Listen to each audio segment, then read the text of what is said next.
மேலறை தியானம் ஜனவரி மாதம் 18ஆம் திகதி 2026ஆம் ஆண்டு. எழுதியிருப்பவர் ரமலா டைக்ஸ் பாக்ஸ்ரன், டெலோவேயா, USA. தலைப்பு அமர்ந்திருங்கள். வாசிக்க வேண்டிய வேத பகுதி 46ஆம் சங்கீதம் 1ஆம் வசனம் தொடங்கி 7ஆம் வசனம் வரை மற்றும் 10ஆம் வசனம். இன்றைய நாளுக்குரிய தியான வசனம் 46ஆம் சங்கீதம் 10ஆம் வசனம். நீங்கள் அமர்ந்திருந்து நானே தேவன் என்று அறிந்து கொள்ளுங்கள். ஜாதிகளுக்குள்ளே உயர்ந்திருப்பேன், பூமியிலே உயர்ந்திருப்பேன். எமது 2வது குழந்தையை பெற்றபின் பசியுடனும் களைப்புடனும் வைத்தியசாலை ஓய்வு அறை கட்டிலில் படுத்திருந்தேன்.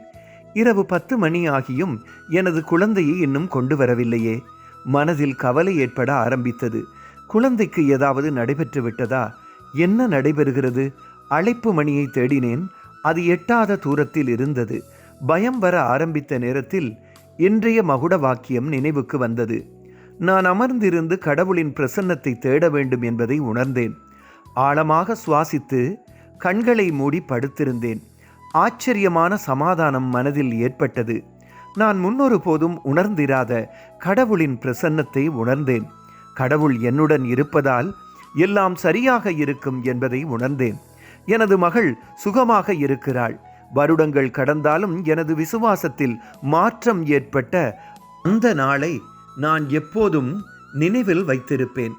எமது வாழ்க்கையில் ஏற்படும் எதிர்பாராத நிகழ்வுகளினால் சவால்கள் ஏற்படும் போது கடவுளின் பிரசன்னத்தில் அமைதியாக அமர்ந்திருந்தால் எல்லா புத்திக்கும் மேலான சமாதானத்தை காண்போம்.